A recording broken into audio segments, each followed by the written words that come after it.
we're going to be talking about technology in the classroom today, and you're clearly an advocate for technology. So what role do you think technology should play in classrooms today? Well, I think there's two things. I mean, one is that we've got to prepare young people for the world of the mid-21st century, and technology is going to be a big part of that. So they need to be able to use technology very well. Obviously, the technologies they learn today will be different to the ones they'll use in the future, but it's a case of learning now and then just adapting and making changes as technologies develop. The other reason is that technology can enhance learning, and so we can use it in the classroom to actually get ideas across more clearly. If we were trying to teach young people what it's like to be in the Blitz, I mean, obviously schools go through all sorts of ways of doing this, but one way we could do this would be to give them a virtual reality experience of what it's like to be on the underground when there's a bombs going off, and to have that sort of feeling of being under attack in a sort of war situation. One of the advantages that virtual reality has is that it teaches young people empathy.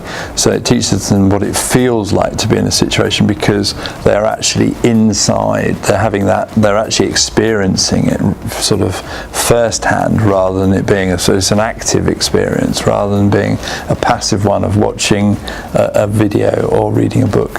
What changes do you want to bring in regards to technology? Well, we're going to bring in iPads into year 3 and year 4 in the first instance, because there's some fantastic technology around in terms of apps for young people to use at that age. It means that by having each child having their own device, they don't have to use it all the time. It just becomes a tool that's there in the classroom. So a teacher doesn't have to do a special lesson to use IT. It'll just become a bit more seamless in the way we use it. I think in the senior school it's a bit more challenging. I mean, a lot of the young people there are using technology anyway. There it's more around teacher training in terms of developing how they use it. And what would you say to parents who maybe they're trying to limit their children's screen time? Do you think there might be some reaction from parents, and how would you overcome this?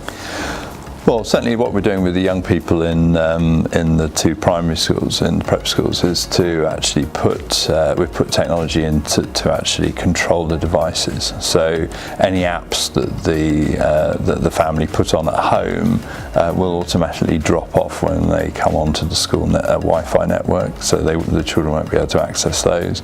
And also we've got a device management, classroom management system, which means that the teacher will be able to take control of the device and sort of blank the screens. At any time the teacher can see what the child is seeing on their screen, so they are able to monitor what's going on. There's a whole debate around parenting and how much screen time parents allow their children at home, but certainly we will be trying to establish good habits for the children at school. And what about parents who are worried that there'll be less emphasis in the prep schools about writing and developing those skills? What would you say to them? Well, I don't think any of that's going to get undone. I mean, the quality of written outcomes in the 2 prep schools is really high, and I don't see that changing. What I do see changing is that there'll be a much more diverse range of outcomes as well, because children will learn to use video, then they will learn to do interviews and use a whole range of other techniques. And to be honest, that's a good thing. I mean, children need to know this stuff. It's, the whole idea of being visually literate and being literate in terms of video technologies and so on these are just important skills of the mid-21st century, and they've got to pick them up and learn them properly.